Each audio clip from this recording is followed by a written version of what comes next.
Okay, awesome. I'm happy to hear that. Okay, cool. So, about me. So, my name is Krishan. On Twitter, it's real Krishan. I am a developer advocate at Airbyte. Before Airbyte, I was at New Relic. And an interesting fact is that I've been vlogging my life on YouTube since I was living in my car in 2016. And I vlogged when I got my first job. I vlogged when I quit my first job, laid off during the pandemic, you name it, and to where I am today in 2023, which is pretty exciting. So my life is much better back than when I used to live in my car in 2016. And because YouTube did really well and it's still doing decent, I decided to start a podcast a year and a half ago. And I just love talking, hence why I'm up here. And when I started my podcast, I figured, okay, I want to continue helping people in their career, help them get in tech, and make developers' lives easier. And so I started my podcast a year and a half ago.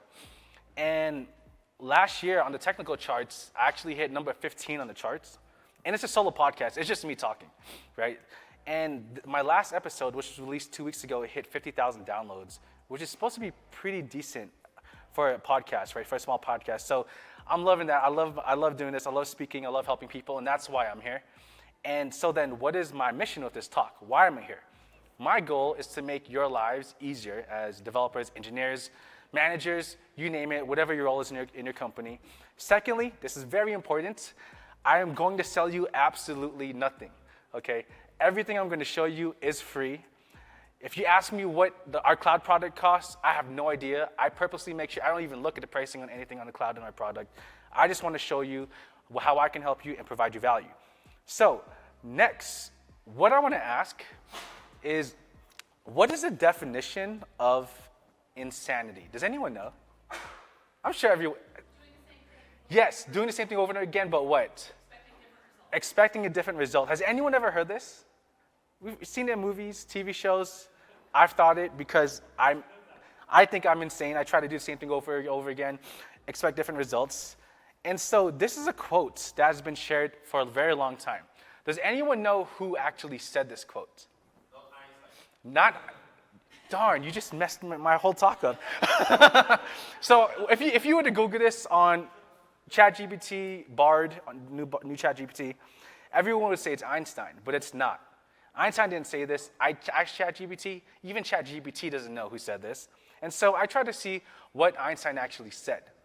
And Einstein said this: we cannot solve our problems with the same thinking we used when we created them, right? If you keep trying to do something, it doesn't work, try something new. And so, and I just saw this tweet on Twitter not too long ago, and I decided to share this. Exact same quote. The definition of insanity is doing the same thing over and over again, expecting different results. Hence, every machine learning model ever. But we have to admit, machine learning, AI today, is at a totally different level compared to even just a couple of months ago, right? But one quote I want to bring up, this is from Maya Angelou. And she was a human rights activist. And she said, if you don't like something, change it. If you can't change it, change your attitude. So why am I bringing up all these quotes?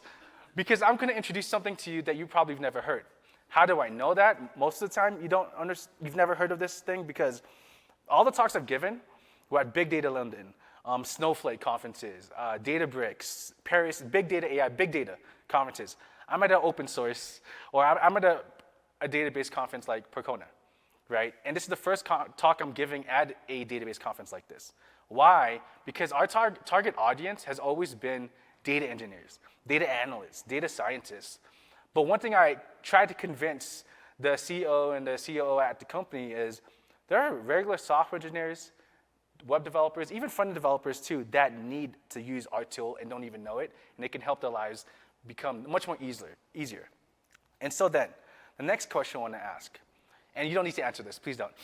Sometimes it can come off rude. I've heard some answers, but why Airbyte, right? So why do we exist? Why am I here? So Airbyte exists because modern companies have to deal with like a vast range of data sources, right? Databases, APIs, file systems, etc.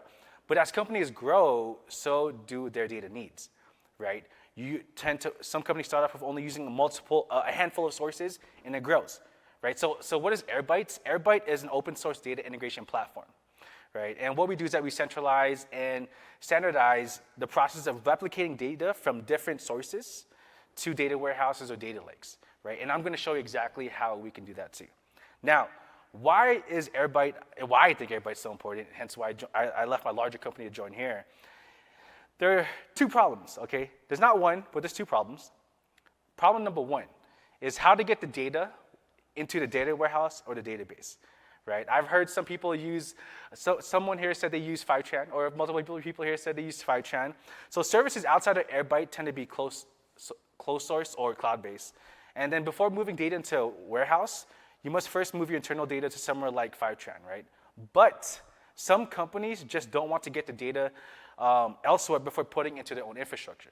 Number two, I'm not sure if, I'm curious about how many of you dealt with this, but there's an overwhelming number of data sources, right? There's so many different data sources that existed today, and it's very time consuming, right? Let's say a data source you're working with, an API. Let's say they made an update to the API. Now what you need to do is you need to update your schema and et cetera, and that takes time to update depending on how many sources you're actually working with, right? So then, what is the solution? Open source, right? So how are we trying to be the solution here with Airbyte and open source? As we try to fix the problem of repeatedly building connectors. Again, I mentioned how, let's say you're working with a connector. If you don't know what that is, it's just a source. Or it could be a database that you're pulling data from. And let's say, again, the API messed up. You need to update all those different sources. That's very time consuming on the team. Rather than you trying to maintain those different connectors or sources where you pull that data, because it's open source, and most of the time we do use a source that's used by many different companies, rather than you updating that source, the open source community can do that for you. Secondly, open source community, right? So in an open source product, your community helps you and the construction of upkeep of these different connectors. It could be destinations or sources. And last but not least, empower the community to make decisions on connectors and what's popular and what's not. So Postgres has been on demand for a while. So we have Postgres in GA here at Airbyte, and now we're working on getting MySQL there as well, right? Because of how many people actually do use that. So, and I'm sure everyone here knows this, so I'm going to skim through this very quickly, right? There are native Postgres replication techniques. Before I show you how Airbyte helps you with this, right? So there's disk-based, there's log-based, and there's SQL-based. But here in particular, I'm going to focus on log-based replication, right? There's log shipping replication, like as I said. There's streaming replication. Does anyone here use log shipping or streaming replication here? Okay, one. You're going to. Okay, cool, right? But there are some disadvantages of that, though, right? Of using log shipping and streaming replication. Number one, the standby server, the standby server remains in recovery mode, and modifications aren't allowed, unfortunately. Secondly, any changes made to the primary server are replicated on standby, making it impossible to replicate tables or databases selectively. And then there's also logical replication that you could do natively. But there's also disadvantages to that too, right? Schema changes are not replicated and must be kept in sync manually. And secondly, tables lacking primary keys or unique identifiers will also have issues. Right? Has anyone had these problems too? Yes, some? Okay, cool. Maybe it's just me. Right? So then, why Airbyte then? Right? How can we help you with your data replication in Postgres? Number one, we know we can offer flexibility. Right? You can use different replication methods for each table.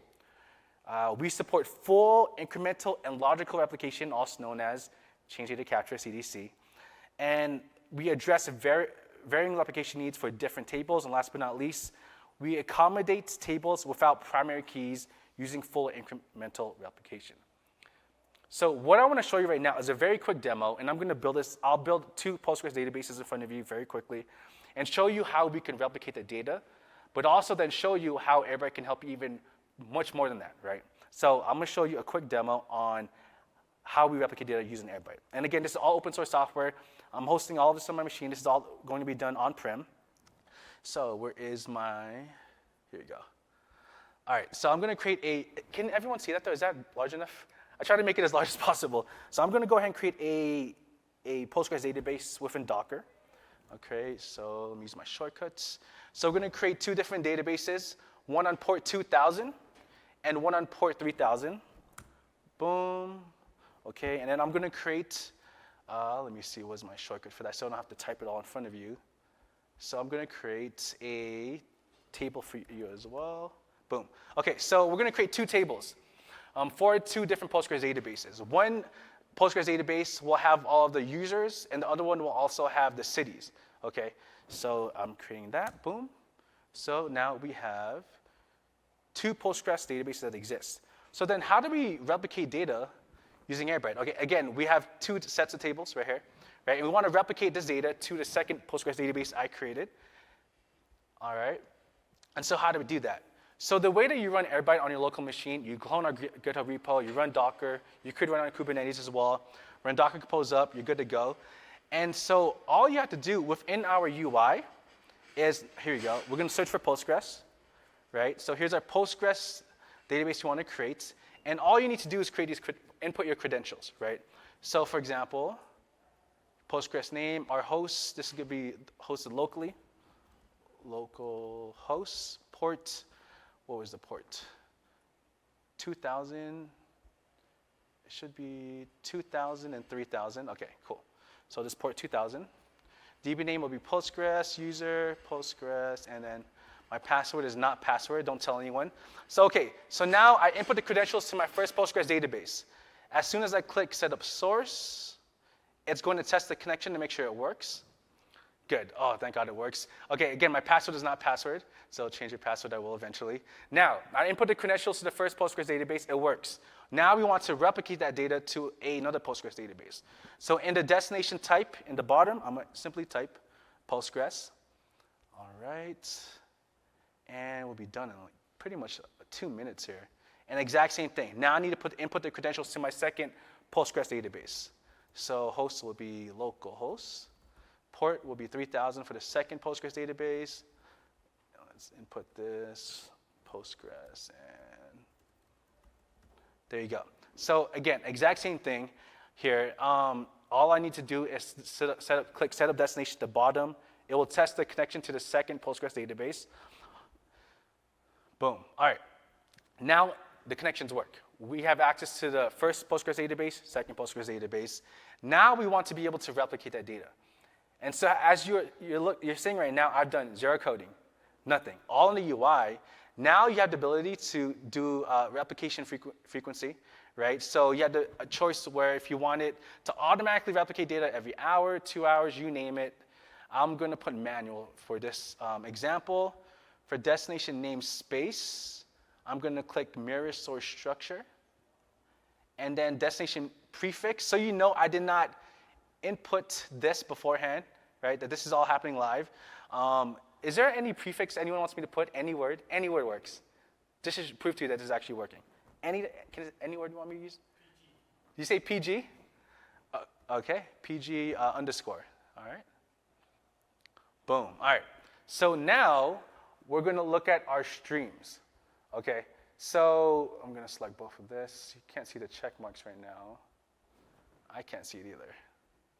Oh, it should be good. Okay, so now when it comes to our sync modes, you have the ability, as I showed earlier, you have the ability to do a full refresh overwrite, dedo plus history. You can do incremental append, full refresh append, CD scene, etc. For the users, I'll do incremental append, and we'll use the ID. And then there you go. And again, you also have the choice on how you want to transform your data. If you want your data raw or normalized, I'm going to leave it as is. Okay, so now we want to make sure that everything connects. And now this is what it looks like when you want to sync your data. So I'm going to manually sync it because I chose manual. I'll click sync now. Boom. And this will take about like 52 seconds, 40 to 50 seconds. And now what we're seeing is everything working in the background, right? So again, this is open source, so you can do whatever you want with this. But now you're seeing how all of the logging is working in the back end, and this should take a couple of seconds. Pretty easy though, right? If this is a simple data replication, and I want to prove to you, and I will show you that it works. A couple more seconds. It's only 2 tables, so it shouldn't take that much longer. Can you replicate from MySQL to Postgres? Yep, I'm about to go into that, yes. Yep, exactly. So let's say if you want to do MySQL to Postgres, exact same thing, right? Or Postgres or MySQL to Redshift to BigQuery, exact same thing. So sync succeeded, took 50 seconds. I lied, I thought it would take 52 seconds. Now, we want to test that the data was actually duplicated. So we're going to go back to our table here, terminal, and I have shortcuts so I don't have to type it all. Boom, so let's verify that data was replicated from our original tables I created to the second one. And our prefix, so this is what I had before. It's not tutorial. We changed our prefix to PG, right? PG underscore. All right, and let's see if it's there. Let's make it smaller. All right, so boom, we see that the data here is replicated. And then we'll also check the second table, Z verify 2. And the prefix was PG, not tutorial. Boom, boom. And so what we're seeing right now is that the data was replicated from original tables to our second Postgres database, right? And that took like what, 4 minutes? It took around a couple minutes, 4 minutes, just to do all of that, right? Now, what makes it so amazing is the fact, where's my mouse? Is that now, let's say, you know what? All right, I replicate my data to Postgres. That works. Now I want to replicate that data to, let's say, MySQL. So all I would do is click New Connection up here. And our Postgres database is in here already. So our credentials are already saved for original Postgres database. Now let's say I want to replicate it to MySQL. Wait, no, let's click this first. We'll use that existing source. And then I want to show you exactly what exists within our UI. There you go. So within our UI, you have access to all these different destinations, right? BigQuery, S3, Snowflake, right? GCS, Redshift, you name it. Google Sheets, right? So we have over 300 different connectors that actually exist within our ecosystem. And so I just showed you an example of how you can easily replicate data from Postgres to Postgres. Now you can move your data anywhere using Airbyte. And again, this is open source, so it's free. So let's say if I wanted to do, like, let's say MySQL, and I won't do the entire presentation on this one. Exact same thing though, right? All you need to do is input your hosts, port number, DB name, user password, etc. And that's all you need to do to be able to do that. So as we are able to see, that being able to replicate your data is fairly easy, but even more than that, now you're able to replicate your data anywhere, right? Without any code, and etc. Now, some people might ask the question, what if one of your sources, your database I use, or an API where I want to pull my data doesn't exist? How can I use Airbyte then? So what we actually offer, or what we do have, is we have something called our low-code CDK, or UI Builder. Right? And what this UI Builder does is that it actually helps you build a connector that you can use within the Airbyte ecosystem. So yes, it takes you probably 20, 30 minutes to build that connector the first time, but all of that saved into there, and once you do that, you're able to, again, build that connector and move data anywhere, right? Last but not least, and I've already showed you this, so again, one of the goals is to be able to replicate from Postgres to any destination of your choice, and I've already showed you a lot of destinations we had. And other than that, let me just go back here. Mm-hmm. Yeah, opposite, exact same thing. Yep. Now, reverse ETL, we are still working on that. That's very difficult to do, but for example, let's say you want to do MySQL to Postgres, we can. From Redshift to Postgres, that's going to be kind of difficult. We're still working on that right now. But yeah, again, the end goal of this, is to make being able to replicate your data as easy as possible. And this quote I put in there, by using open source, you no longer have to create custom scripts to move your data for you. You can simply use Airbyte. And yeah, that's pretty much it. And I don't want to make this 50 minutes long. I just want to show you a tool that exists, fairly easy to use. So you don't have to run this in cloud. I'm sorry? You don't have to run this in cloud. Any local. Yeah, so yes, we do have a cloud product, but I say open source always. I love open source. Yeah, so I would always recommend just using our open source instead. Run it on-prem. You can, again, run it on Docker. You can run it on Kubernetes. It takes about 5 minutes. We have a getting started on a page on our documentation. Get you started in a couple of minutes. On our YouTube channel on Airbyte, my face is everywhere. If you want to see my face again, look at those tutorials. And yeah, that's pretty much it.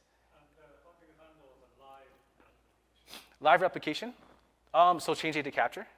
For example, if there's changes to the original server. Mm-hmm. Yeah, so we give you the ability, again, if there changes are made to the original database we want to replicate to, and then yes, we give you the ability to do actual change data capture. Now, we did add an option. Let me see if I can see it from here. We only added it, I think, last week, where let's say there's a break in the connection, and you want to make sure that your data fully replicates. You want to make sure there's no mistakes. If there's any break within the logs, you have the choice to completely start over again, right? That just to make sure that, again, and just in case you couldn't fully replicate all your data, you make sure you have everything that you need. Yeah. So if anyone has any other questions, I'll just be here at the front. And oh, yes. So when you do Postgres to Postgres, not the native replication, but the logical replication, more based out of publication and subscription, it's going to create various replication slots, right? Yes. How does this work behind the scenes? How does the replication work behind the scenes? So when you did set up a replication of Postgres to Postgres, right, in one of the example here, so is that more like behind the scenes, that still creating those replication slots? Yes, it is. Yep. It is? Yeah, behind the scenes. Yeah. So native replication with Postgres is already amazing, right? It works. And so my thought process when it comes to even just presenting this is just the fact that you have a UI with all your Postgres databases in there, MySQL, you name it, and you can easily move your data that way rather than, again, doing it all within just native systems. Like if you want to replicate data from MySQL natively, Postgres, you're limited to only that. Yeah? So where are you doing this? You have Postgres source, you have Postgres target, right? But somewhere you are managing the CDCs, right? Where is that happening? Where we're managing CDC, I can't answer that. What I can tell you is that when we are moving the data, that we don't access anything, right? So for example, I can't tell you how much data people move, right? So we don't look at your data at all. It literally just moves from A to B. Yeah, so that's what I could tell you. But in regards to how it actually happens behind the scenes, unfortunately, I can't tell you that. Yeah. Any other questions? Yes. So behind the screen, you use the wall log. Yes, wall log. Yeah. Yep. So are you kind of doing a, in Oracle is more log miner or whatever terminology you use. So are you kind of mining that log, extracting those SQLs inside of your DB and then applying those? So what we're doing is, so pretty much, I'm trying to see how it's different than PG logical yeah. extension. Yeah, so what we're trying to do behind the scenes is literally just replicate exactly how the table looks like on your database to the new database. And again, you also have the ability, now how does it work when it comes to, let's say you want to move Postgres to AWS and you name it, that's where we allow something like transformation. So we do use an open source tool named dbt. I'm not sure if anyone's used dbt, but we use dbt to transform the data if you wanted to, right, behind the scenes. But you kind of need to do that if you want to move from Postgres to a totally different database to do that, yeah. Cool. I ask you so many questions because we are planning to transfer SQL database. Okay, So several from SQL to another one. So one thing though I wanted to mention is that if you want to move maybe a terabyte of data at one time, like a full migration, I wouldn't recommend using Airbyte for that because that can take a long time. Right? We are working on upgrading our performance for Postgres. We just started it last week, where we want to give you the ability to migrate a terabyte of Postgres from one Postgres database to another significantly faster. But they say Q4, that'll be ready. I say Q1. So. Have you heard about the PG Chamberlain? No, I have not. It's a similar Okay, yeah. So our main competitor, if you're wondering, is Fivetran, right? So Fivetran is our main competitor, right? So they're, yeah, I mean, the difference is that we're open source, they're closed source. They're a much larger company, right? And so that's pretty much what we do. Pretty much data replication and moving your data for you. Yeah. Cool. Awesome. All right, if anyone has any questions, I'll be here at the front and just waiting. Cool. All right, thank you, everyone.